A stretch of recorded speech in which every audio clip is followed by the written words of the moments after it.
pastoral por la iglesia. Queremos basarla nuevamente en el Salmo 27, pero vamos a estar utilizando versículos 13 y 14. Así que usted puede buscar su Biblia y acompañarme, tiene que ponerse de pie, voy a hacerlo ahí sentadito. Salmo 27, versículos 13 y 14.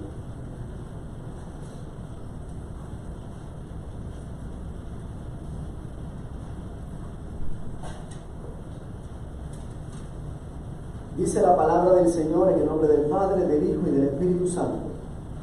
Hubiera yo desmayado si no hubiera creído que había de ver la bondad del Señor en la tierra de los vivientes. Espera al Señor, esfuérzate y aliéntese tu corazón. Sí, espera al Señor. Qué promesa tan hermosa nos hace el Señor por medio de su palabra. El salmista aquí nos dice que si no hubiera sido porque él confiaba en que él habría de experimentar la bondad del Señor, él hubiera desmayado. Y ciertamente hay momentos en nuestra vida donde nos sentimos que no tenemos fuerza para seguir, donde nos sentimos desmayar, donde llegan situaciones difíciles a nuestra vida y nos preguntamos cómo yo puedo seguir hacia adelante con tantas situaciones. Y la contestación a esa pregunta está en el versículo 14. Espera al Señor. Espera al Señor. Es la respuesta que nos da el Señor por medio de su palabra. En nuestros momentos, en los momentos en que nosotros nos sentimos de fallecer, nos sentimos que no podemos más, que las situaciones son tan fuertes, que las cargas son tan grandes, que no podemos más, el llamado de nosotros es a esperar en el Señor, a esforzarnos y alentarnos en nuestro corazón en lo que Dios va a hacer. No en nuestras propias fuerzas, sino en lo que Dios va a hacer. Por eso dice, esfuérzate y aliéntese tu corazón, sí, espera en el Señor. Así que la respuesta no está en que nosotros nos esforcemos más, sino que nos esforcemos por esperar en el Señor. Así que mi oración esta mañana por ustedes, iglesia, es que el Señor les ayude a comprender esta verdad. Y es que en medio de las circunstancias difíciles que podamos experimentar, podamos esperar pacientemente en el Señor. Señor, y Dios bueno, Dios de toda bondad, venimos delante de ti en esta mañana para rogarte, Señor, que tú nos ayudes, Señor, aún en medio de las circunstancias más difíciles de nuestra vida, a poder esperar en tu bondad, a tener la certeza, la confianza de que no habremos de desmayar, sino que veremos tu bondad en nuestra vida, en medio aún de las circunstancias difíciles. Vamos a poder experimentar tu bondad, Señor, en medio de la pérdida, en medio de la enfermedad, en medio de la escasez, Señor. Nos arraigamos en ti, nos cimentamos en ti, Señor, y esperamos en ti. Por Cristo Jesús, Señor nuestro. Amén. Amado, ahora sí le invito a que me acompañen en su Biblia Lucas capítulo 21. Y vamos a dar lectura a versículos del 5 hasta el 38. Lucas capítulo 21. Y sí les pido que por favor me acompañen de pie en esta hora. Lucas capítulo 21, versículos del 5 hasta el 38.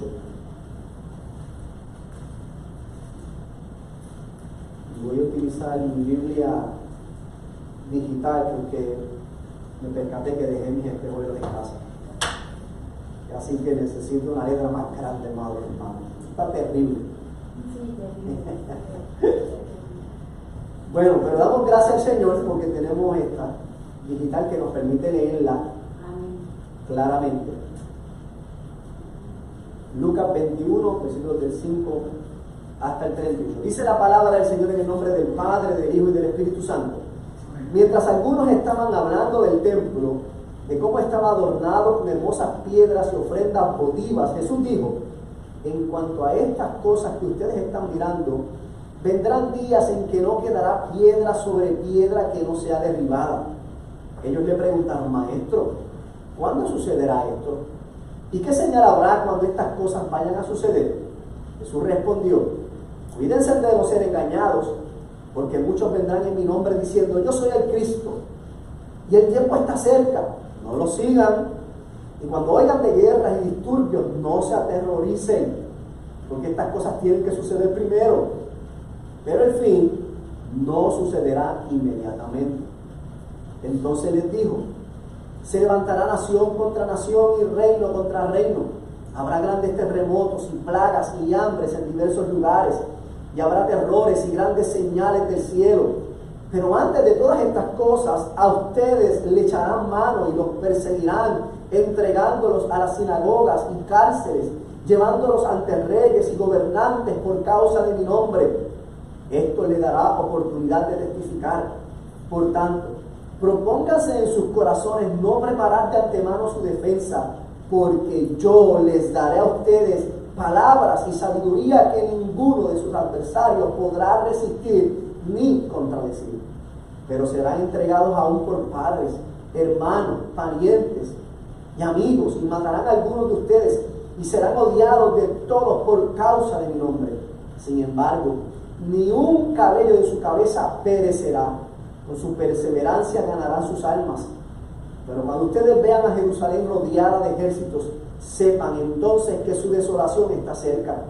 Entonces los que estén en Judea huyan a los montes, y los que estén en medio de la ciudad aléjense, y los que estén en los campos no entren en ella, porque estos son días de venganza, para que se cumplan todas las cosas que están escritas. Ay de las que estén encinta y de las que estén criando en aquellos tiempos, porque habrá una gran calamidad sobre la tierra e ira para este pueblo. Caerán a filo de espada y serán llevados cautivos a todas las naciones. Jerusalén será pisoteada por los gentiles hasta que los tiempos de los gentiles se cumplan.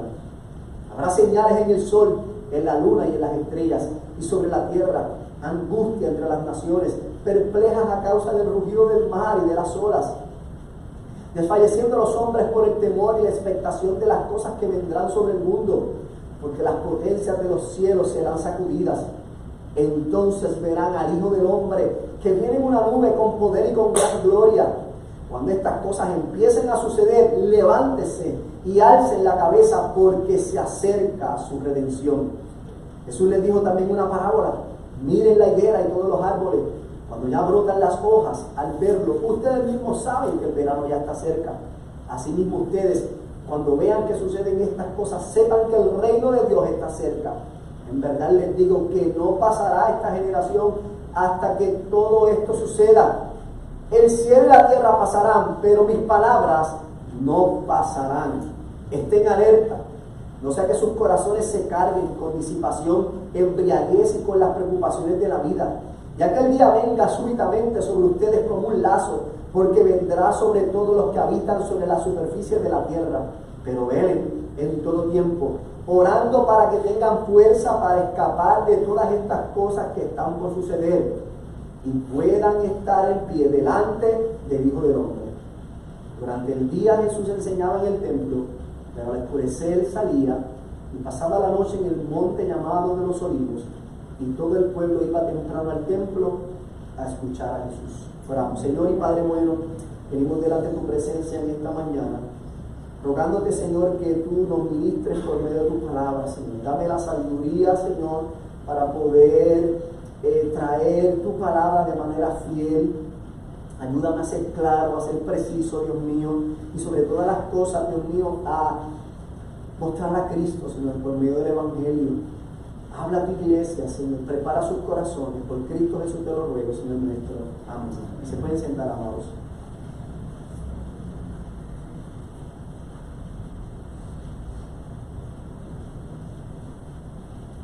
Estoy seguro que todos nosotros, al menos los que estábamos vivos para ese tiempo, podremos recordar septiembre 11 del 2001. Si nos hubieran dicho unos años antes, 30, 40 años antes, de que un día iban a venir unos aviones y se iban a estrellar contra unas torres gemelas en Nueva York y sobre diferentes edificios de los Estados Unidos, ¿cuál hubiera sido nuestra reacción? Posiblemente de asombro, posiblemente de incredulidad, posiblemente no sé qué hubiera pasado. La realidad es que cuando sucedió, a todos nos tomó por sorpresa y nos dejó en un estado de shock. Ahora, lo que vemos en esta narrativa es muy parecido a lo que sucedió en el 2001 en términos de lo que esto representó para las personas que lo vivieron. Porque estos discípulos que estaban allí viendo el templo hermoso, construido, pensando que todo está estable, disfrutando de toda la hermosura, se encuentran con que Jesús les dice que va a ser destruido. Y yo imagino que, al igual que para nosotros, si nos hubieran dado la noticia que en el 2001 iba a pasar esto de las Torres Gemelas, nos hubiéramos sentido igualmente preocupados. ¿Cómo es posible que van a destruir esas torres? Esas torres, ¿cómo va a suceder? Le hubiéramos hecho la misma pregunta. ¿Cómo va a ser? ¿Y qué señales van a haber?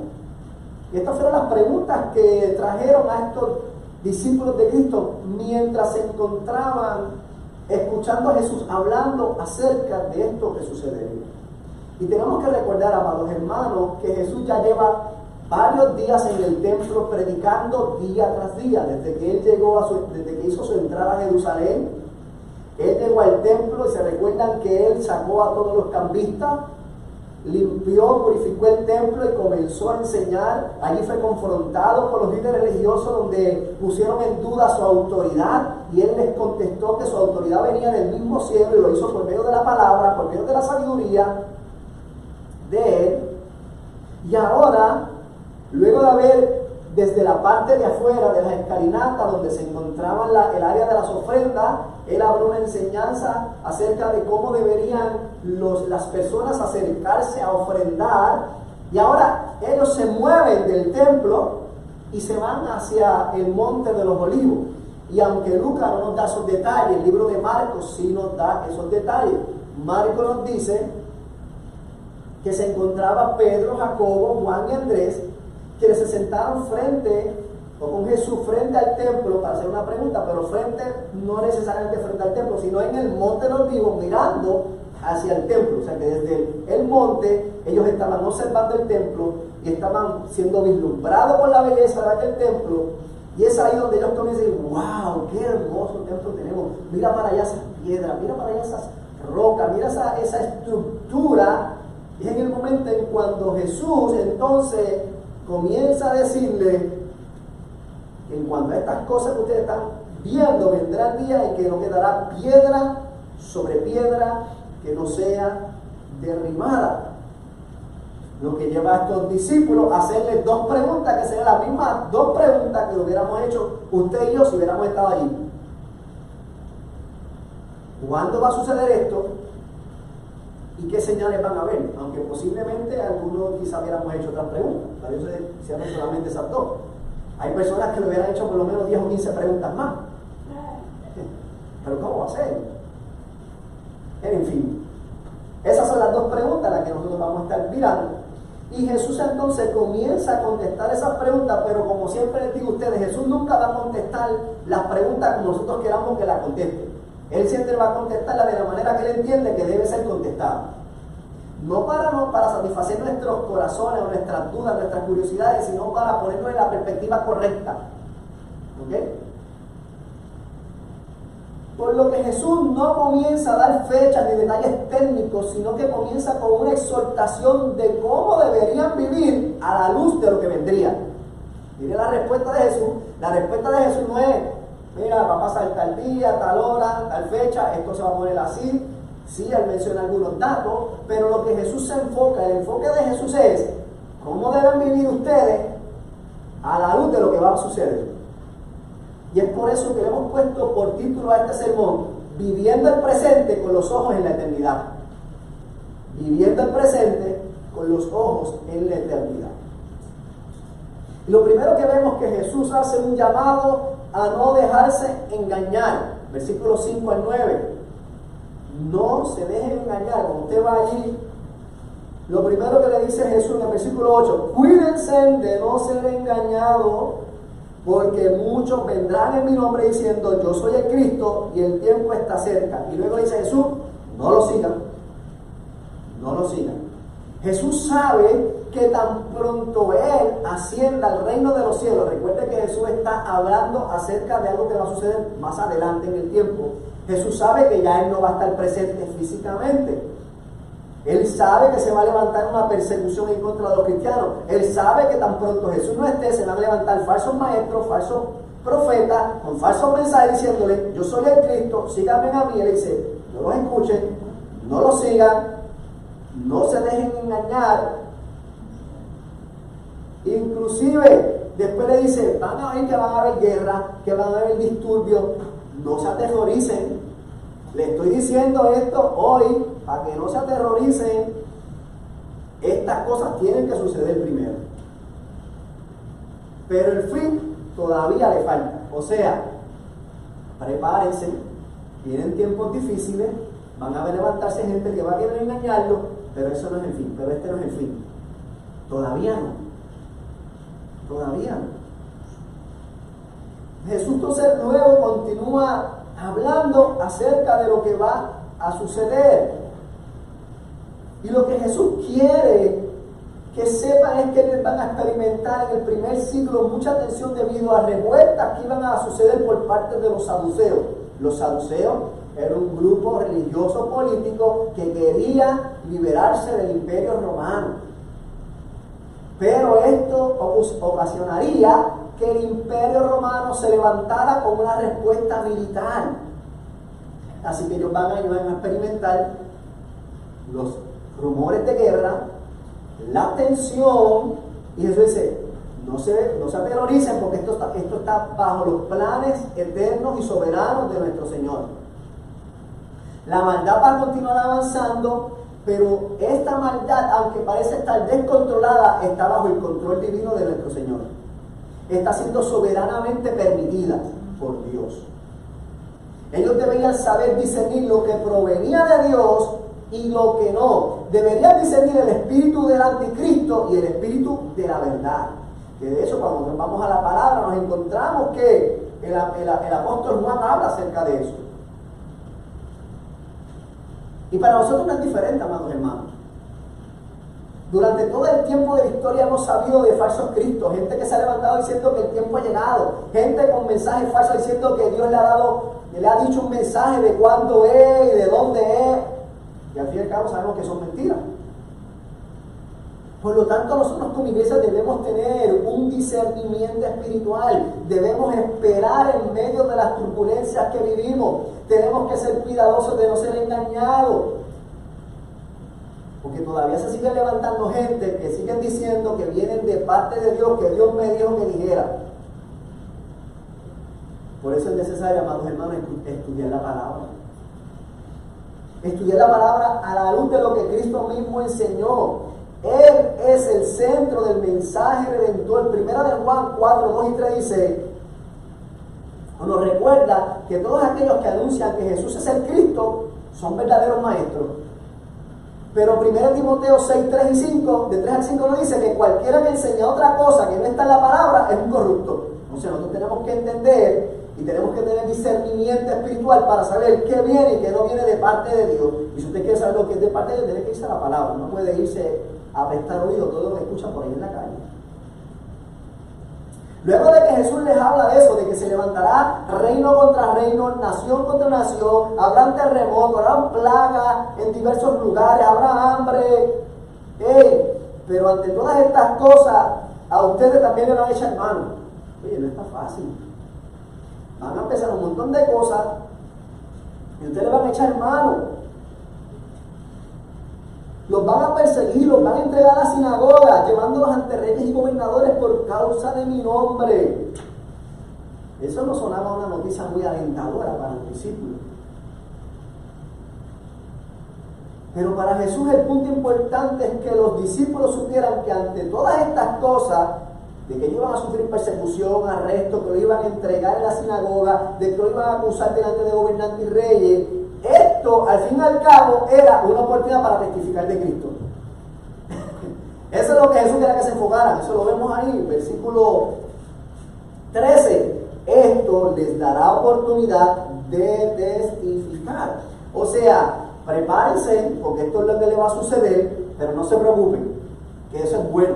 Es bueno porque le va a dar la oportunidad de testificar. A nuestros oídos eso no suena muy bonito, pero eso es parte de lo que el Señor nos ha llamado a testificar. Pero Jesús no solamente le dice que es una buena oportunidad, sino que le dice, no se preocupen por lo que tengan que decir, porque yo les voy a ayudar. Yo les voy a dar lo que ustedes necesiten. Dice el versículo 14, por tanto, propónganse en sus corazones no preparar de antemano su defensa. O sea, no se vayan a sentar, esto es lo que yo voy a decir, esto es lo que voy a hacer. Si me dicen esto y yo les digo otra cosa, no. Déjenmelo a mí, porque yo les daré a ustedes palabras y sabiduría que ninguno de sus adversarios podrá resistir ni contradecir. El mismo Espíritu Santo, obrando, le iba a dar la sabiduría a estos hombres que iban a ser perseguidos para poder hablar lo que tuviesen que hablar, a pesar de que iban a ser entregados por sus padres, por sus hermanos, por sus parientes, por sus amigos. Inclusive algunos de estos los iban a matar porque iban a ser odiados por causa del nombre de Cristo. Todavía el Señor no le había contestado cuándo va a suceder ni qué señales habrán. Lo que le está diciendo es: prepárense, que esto es lo que viene con ustedes. Lo que va a sucederle al templo no es importante. Lo que le pase a las estructuras físicas, materiales, no es importante. Lo importante aquí es donde ustedes están parados. No se dejen engañar, disciernan el tiempo y prediquen mientras los están persiguiendo. Es cómo voy a vivir en medio de las dificultades, cómo voy a vivir en medio de las persecuciones. Mi vida en el presente con mira en el futuro. Y cuando nosotros vamos al libro de Hechos, ¿qué es lo que nos encontramos en el libro de Hechos? Nos encontramos los relatos que Lucas ha estado investigando y compartiendo acerca de lo que vivieron los primeros discípulos de Cristo, la iglesia primitiva. Y que usted va a Lucas, ¿qué es lo que encuentra? Persecución, matanza. A Pablo, antes de convertirse, ¿haciendo qué? Repartiendo cartas para que cojan a los creyentes y los traigan a los tribunales y los metan y los arresten.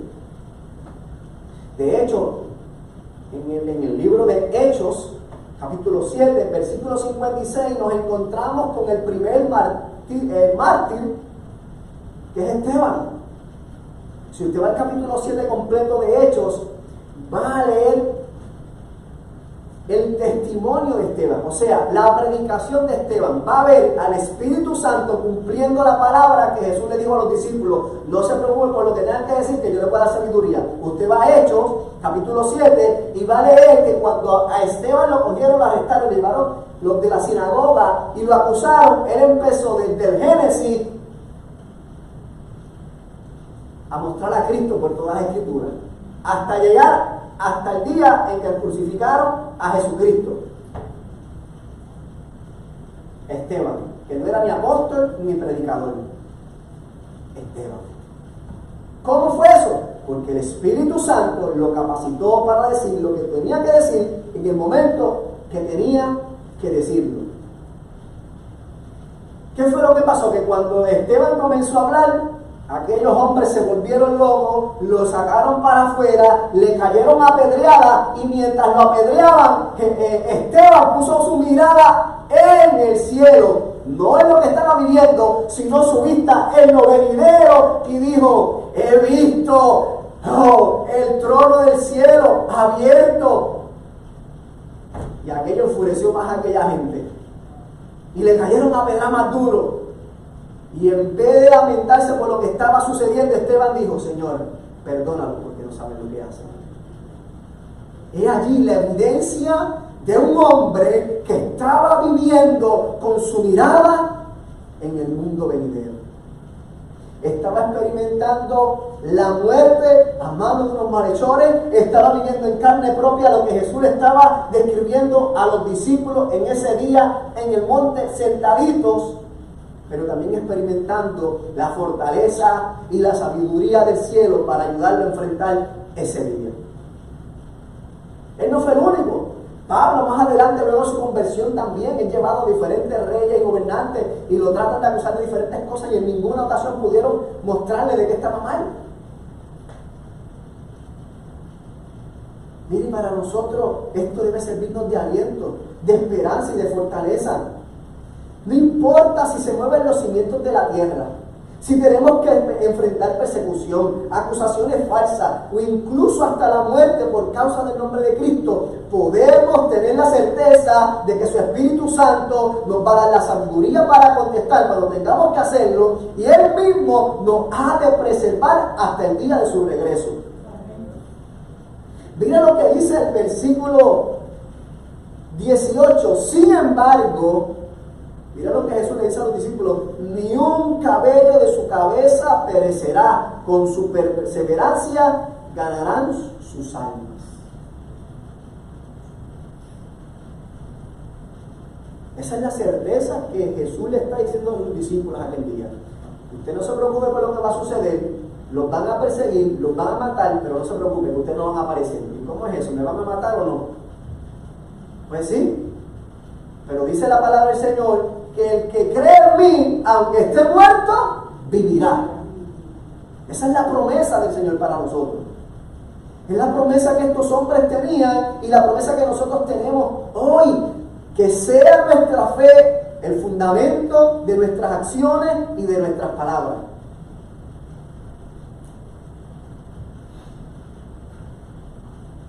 No es hasta el versículo 20 que Jesús entonces comienza a hablar y a decirle cuándo más o menos van a suceder estas cosas y qué señales van a haber. Porque todo lo que Él está diciendo es antes de que suceda. ¿Me van entendiendo, amados hermanos? Todo esto va a suceder antes. Versículo 20 dice: pero cuando ustedes vean Jerusalén rodeada de ejército, sepan entonces que su desolación está cerca. O sea, ¿cuándo será? Cuando ustedes vean que está rodeado por ejército, ese día. Oye, no está un poquito tarde ya. Eso es lo que más te puedo decir. Cuando ustedes vean que ya estén rodeados, sepan que están cerquita. No es el final, pero están cerquita. Por eso le dice: entonces los que estén en Judeo huyan a los montes, y los que estén en medio de la ciudad aléjense, y los que estén en los campos no entren en ella, porque estos son días de venganza, para que se cumplan todas las cosas que están escritas. Dos cosas que tenemos que entender, amados hermanos.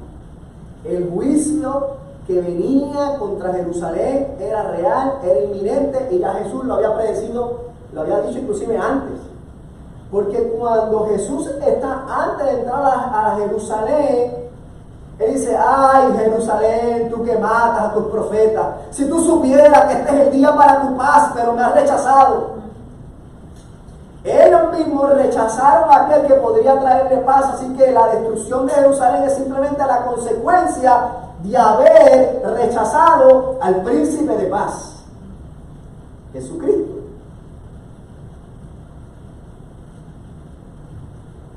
Así que esto es parte del juicio que ya Dios había determinado por causa del rechazo.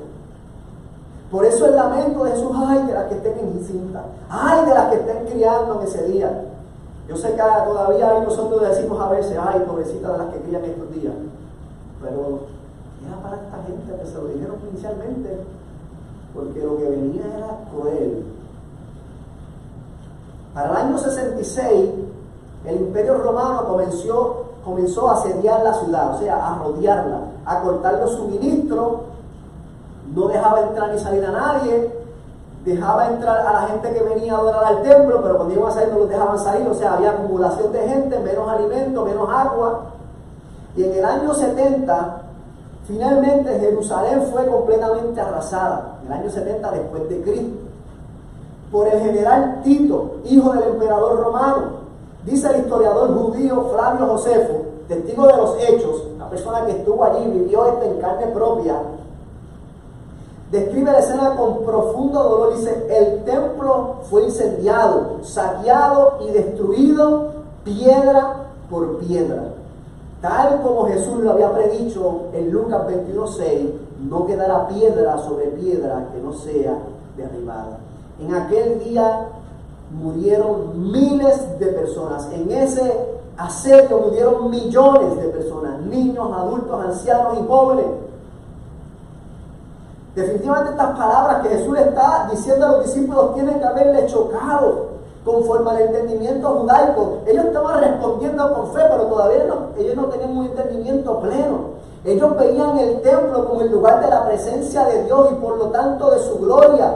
¿Cómo sería posible que aquel lugar donde habita la presencia de Dios va a ser destruido? Es que la presencia de Dios estaba frente a ellos en la persona de Jesucristo, porque Jesucristo el cumplimiento del templo de Dios. Es Jesucristo el lugar donde habita la plenitud de Dios. Por eso Jesús mismo le dijo: pueden destruir este templo, destruiré y en 3 días lo reconstruiré. Estaba hablando de Él mismo, de su muerte y de su resurrección. Jesús quiere que ellos comprendan que su reino no es de este mundo, que su reino no se limita a una región geográfica y que mucho menos se limita a un edificio hecho de manos humanas, sino que el Señor es el Señor de los cielos y de la tierra. Por eso dice que todas las cosas pasarán, pero su palabra no pasará.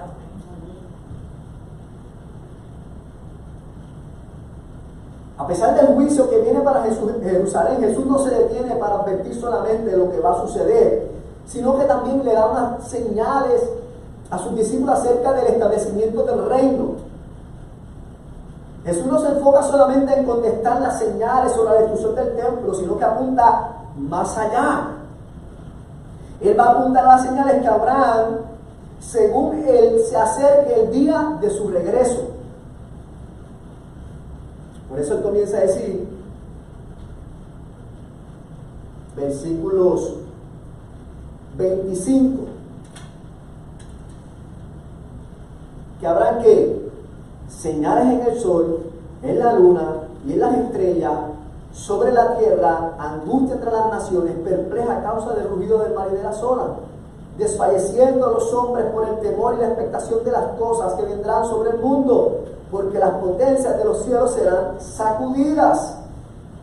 Jesús no solamente se enfoca en las señales de lo que va a suceder en el tiempo del templo, sino que enfoca a lo que va a suceder antes de su segunda venida. Así que podemos ver esta narrativa, primera parte, Jesús hablando de lo que iba a sucederle a Jerusalén, geográficamente a la nación judía, pero al mismo tiempo apuntándole acerca de lo que sucedería en el tiempo del fin, cuando Cristo regrese por su iglesia. ¿Me va siguiendo, hermano? Así que, en cierta manera, hay muchas cosas de esta narrativa que ya están cumplidas, que no tenemos que esperar el cumplimiento porque ya se cumplieron en el año 70, cuando fue Jerusalén destruido. Pero ahora, en el versículo 25 en adelante, vemos que hay otras señales que se van a dar en el final de los tiempos. ¿Y cuándo es el final de los tiempos? Bueno, desde que Jesucristo entró a la tierra, vivimos en los últimos tiempos. Esta era se divide en 2 tiempos: antes de Jesucristo y después de Jesucristo. Principio de los tiempos, final de los tiempos. ¿Me va siguiendo, amados hermanos? Así que estamos viviendo los últimos tiempos, desde que Cristo vino, murió y resucitó. Todos nosotros estamos en los últimos tiempos. Ahora, ¿cuándo es el tiempo final? Eso solamente Dios lo sabe. Y no es mi tarea venir aquí a decirle, hermano, pendiente que tal gobierno, cuando pase tal cosa, como han hecho otras personas, es un error. Eso fue lo que Jesús le dijo a los discípulos, que estuvieran pendientes, que no hicieran caso a lo que la gente decía, que si tal gobierno, que si este, que si lo otro, que si este es el anticristo. Mire, el anticristo es el espíritu de cualquier persona que niega a Jesucristo como Cristo. ¿Me sigue? Si Jesús es el Cristo y hay una persona que dice que Jesús no es el Cristo, es un anticristo. Si alguien predica que hay otra salvación que sea fuera de Cristo, es un anticristo. Este mundo en general son anticristos. ¿Sí o no? Por eso nos persiguen, porque no quieren a Cristo en sus vidas. Por eso mueren cristianos todavía hoy día a lo largo y ancho de la tierra, Por eso los matan. Por eso no le permiten tener culto libre. Porque es un mundo anticristo. Pero mire cuál es el enfoque de Jesús cuando habla acerca de estas cosas. Cuando empiezan a suceder estas cosas, Jesús no le dice, ay, pues preocúpense. Cuando empiezan a ver estas cosas se preocupan, lloran, tiemblan. No, Jesús no dice nada de eso. Mira lo que Jesús le dice a sus discípulos. A pesar de que viene el temor de la gente que va a desfallecer, por lo que vendrá, porque todo lo que va a suceder, versículo 22 en adelante dice, entonces verán al Hijo del Hombre que viene en una nube con poder y gran gloria. Y versículo 28, cuando estas cosas empiecen a suceder, levántese y alcen la cabeza, porque se acerca su redención. El mundo, cuando empiece a ver el fin del fin, va a empezar a temblar, a preocuparse, con temor, pero los creyentes son invitados a que miren hacia el cielo y a tener expectativa, porque su redención está cerca. ¿Qué significa entonces esto para nosotros? Que el juicio para nosotros no es la última palabra. O sea, el juicio para nosotros no debe ser de preocupación. El Armagedón, como lo quiere a veces las películas vender, no es un tiempo de temor. Y a veces vemos a los cristianos viviendo como que, ay Dios mío, que se acerca el apocalipsis, el Armagedón, la destrucción del mundo y van a pasar miles de cosas. Si usted tiene esa perspectiva, hermano, déjeme decirle que usted está viviendo como el mundo. Ese no es el llamado para los creyentes. El llamado para los creyentes, el saber que se acerca el fin del fin, es que Cristo viene a buscar a su pueblo y por lo tanto tenemos que vivir con expectativa, con esperanza, sabiendo que Cristo nos viene a redimir, nos viene a salvar. Ahora, si yo no soy creyente, me viene a destruir. A eso no es preocupante. Pero si yo soy creyente, yo no puedo vivir con... Está temblando la tierra, estos días tembló la tierra, 8 puntos qué sé yo qué, en Rusia se estremeció la tierra por completo, se hizo tsunami para donde quiera, se destruyeron las orillas. Todo lo que Jesús está hablando aquí está sucediendo, amados hermanos. ¿Cuándo será el fin del fin? No lo sabemos. Pero ya todo está cumplido. Cuando miremos hacia el cielo y veamos al Hijo del Hombre en las nubes, ese día. Y en vez de ponernos temblorosos, tenemos que decir, ¡aquí estoy! ¡Te estaba esperando! Con gozo y alegría. Por eso Jesús dice, levántese y alcen la cabeza, porque su redención está cerca. Nosotros vemos estas catástrofes que están pasando día a día y lo que decimos, mi redención está cerca. Mi redención está cerca. Ese es el llamado para nosotros. No es vivir preocupado, no es cuándo será, no es coger para aquí y para allá buscando formas de saber cuándo será que Cristo viene. No, nada de eso, hermano. Nosotros tenemos la certeza que Cristo viene, punto. Y que hay que estar preparados, punto. Y que cuando Él venga, yo me regocijaré, punto. No hay más nada. No hay más nada que buscar. No hay más nada que buscar. Ahora bien, ¿cómo debemos vivir entonces nosotros mientras llegue ese día? Es lo que Jesús les habla en la parte final. Versículos del 29 al 38. Jesús comienza entonces a utilizar una parábola para hablarle a los discípulos de cómo ellos deben vivir a la luz de lo que sucederá. La parábola que Jesús le dice: miren la higuera y todos los árboles, cuando ya brotan las hojas, al verlo, ustedes mismos saben que el verano ya está cerca.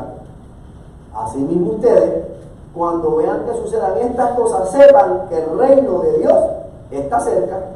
En verdad les digo que no pasará esta generación hasta que todo esto suceda.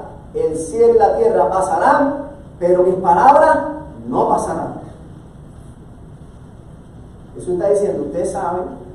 Si ustedes saben algo de agricultura, aquel que sabe de agricultura, pues puede mirar un árbol y dice, ya este árbol próximamente va a dar fruto. Los que saben algo de agricultura, yo no sé nada. Los que saben. Pero yo sé que me han dicho que en agosto o septiembre las quenepas, los árboles de quenepa están quenepas. Pero si usted ve que la semillita está creciendo, es porque viene una quenepa. Y aquellos que saben de agricultura, pues ya ven cómo va el árbol madurando y dice, es tiempo, ya hay que prepararse, ya mismo es tiempo de aguacate. Aquí en Puerto Rico es tiempo de aguacate, ¿sí o no? Aguacate chorrete. Usted ve el árbol y dice, viene aguacate para Puerto Rico próximamente. Pero eso le está diciendo, si ustedes cuando miran un árbol saben qué temporada es, igualmente cuando ustedes vean que están sucediendo estas cosas, sepan que el tiempo está cerca. Entonces cuando vemos todo lo que está sucediendo, tenemos la certeza de que el tiempo está cerca. ¿Cuándo? Cerquita. ¿Cuándo? Muy cerca, inminente. Fecha exacta, solamente Dios sabe. La tarea mía como pastor no es tratar de adivinar cuándo Dios vendrá. No, eso es un pecado, es una herejía. Porque Jesús mismo dijo que solamente el Padre sabe el día y la hora. Si Jesús el Hijo no sabe, ¿vos sabés yo? Hermano, no se preocupe por eso. Vea las temporadas, esté alerta. Mira lo que dice el versículo 34. Estén alerta, no sea que sus corazones se carguen con disipación, embriaguez y con las preocupaciones de la vida, y aquel día venga súbitamente sobre ustedes como un lazo, porque vendrá sobre todos los que habitan sobre la superficie de toda la tierra. ¿Cuál es el llamado que Jesús le dice a los discípulos? Estén alerta. ¿Qué es lo que tienen que hacer los discípulos mientras suceden estas cosas? Estar alerta, no envolverse en las cosas del mundo, no empezarse a cargar con preocupaciones de qué va a pasar mañana, de qué voy a comer, ay Dios mío, que qué va a pasar esta semana en el trabajo, que si Trump que cambió las leyes, que ahora nos vamos a hacer nosotros, que si Putin. Mira, olvídese de eso, mi gente. ¿Es importante seguir las noticias? Claro que sí, hay que estar informados, pero no para cargarnos de ansiedad y frustración por lo que no podemos controlar. Nosotros hacemos eso porque eso nos dice que hay que estar alerta. Y parte de estar alerta es estar informado, pero estar informado y estar ansioso no son lo mismo, no son sinónimos.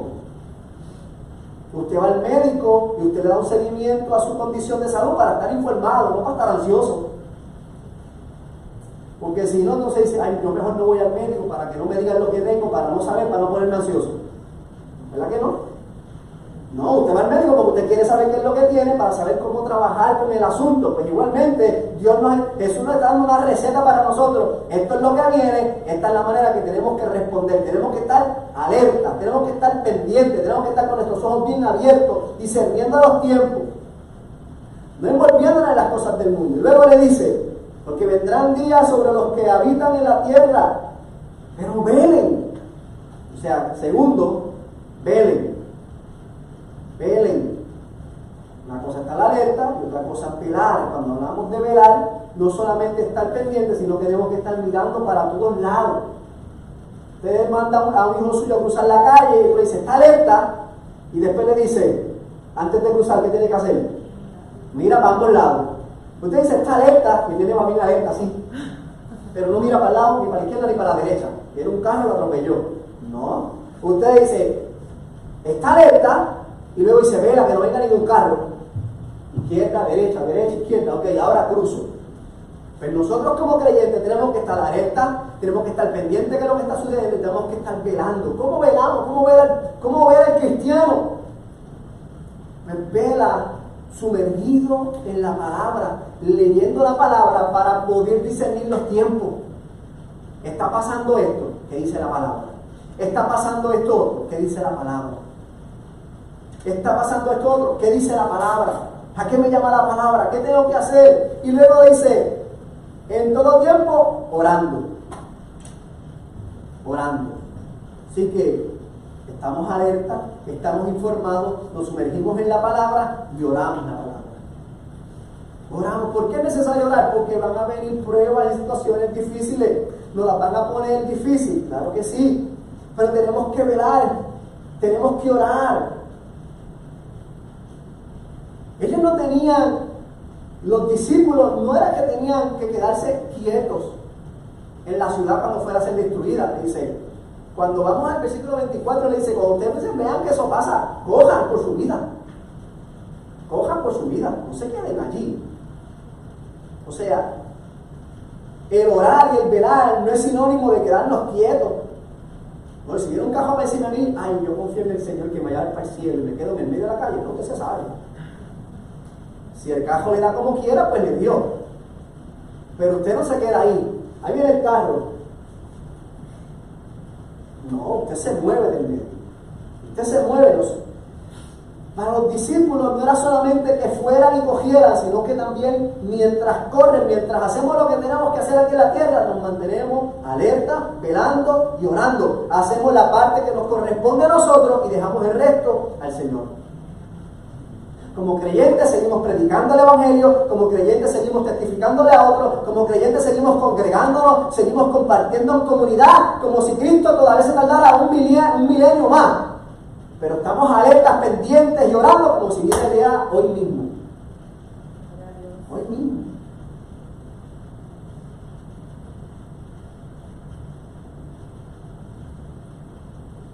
El llamado, hermano, para nosotros es que tenemos que vivir en oración, en vigilancia, en perseverancia.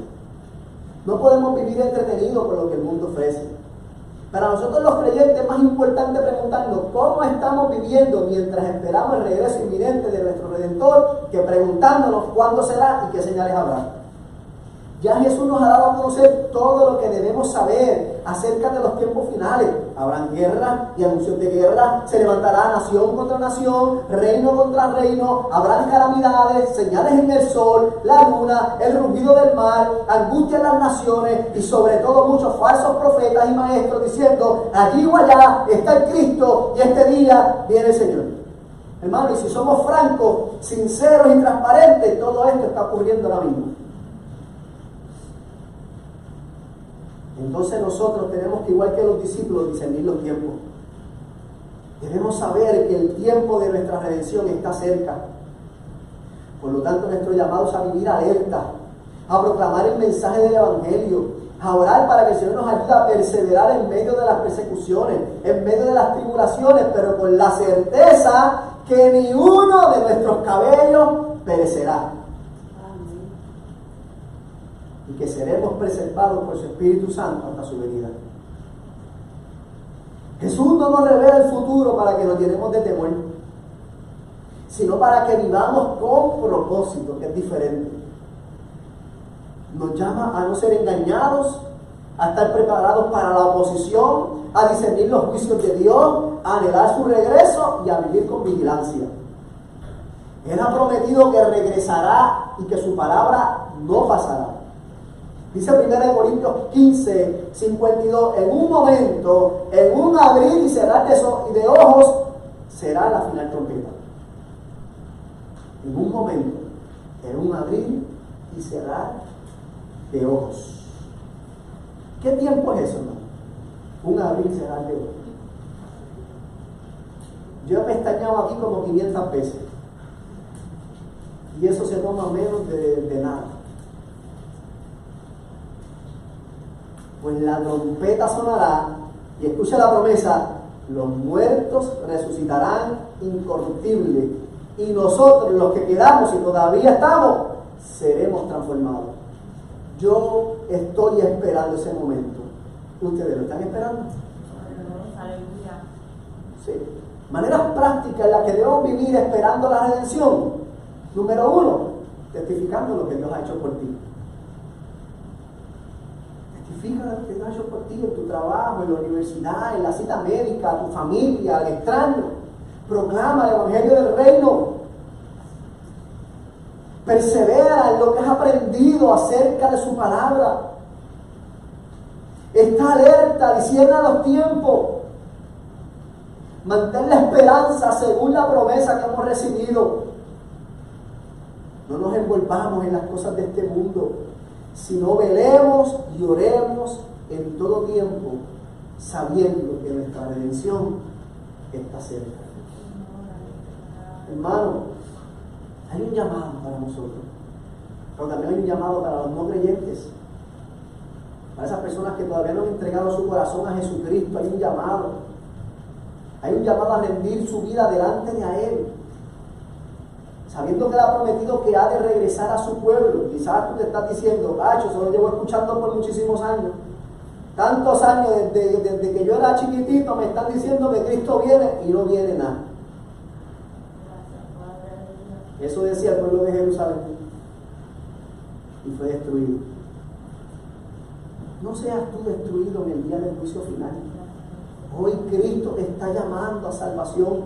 Él te está llamando a que vengas y pongas tu mirada en Él, que encuentres el verdadero consuelo, la verdadera paz, el verdadero amor en el único que te lo puede dar, que se llama Jesucristo. Vengan arrepentimiento y fe delante de Él. Confiesa tus pecados y confía que Él te limpia y te perdona todas tus maldades, de manera que puedas vivir con esperanza de redención. Este mundo va a seguir yendo de calamidad en calamidad, pero los que esperan en Jesús tienen esperanza de vida eterna. Para nosotros, amados hermanos, lo más importante es vivir con nuestras cabezas levantadas esperando su redención. No somos llamados a tratar de descifrar cuándo es el día que Cristo vendrá. Ciertamente esta generación no pasará hasta que todo esto suceda. Vivamos nuestro presente con nuestros ojos en la eternidad. Oremos. Señor y Padre bueno, vengo delante de ti, Señor, orando que esta palabra, Dios mío, cale profundo en nuestros corazones, Señor. Que esta verdad, Señor, que tú nos recuerdas por medio de esta tu palabra, Señor, sea de esperanza para nosotros, Señor, pero también sea de un reto, sabiendo, Dios mío, que los tiempos que vivimos son difíciles, Señor. Que al igual que los discípulos experimentaron quebranto, experimentaron persecución, angustia, nosotros también en este mundo la experimentaremos, pero con la certeza, Señor, de que el Espíritu Santo nos está preservando hasta el fin, Señor. Ayúdanos a vivir con la confianza, Señor, de que tú vienes pronto, de que tú nos cuidas, Dios mío, que nuestra mirada esté puesta en la era venidera, en ti, nuestro Salvador Jesucristo, y ayúdanos a vivir en este presente, Señor, con discernimiento, con fidelidad y con rectitud. Por Cristo Jesús, yo te lo ruego, Señor nuestro. Amén.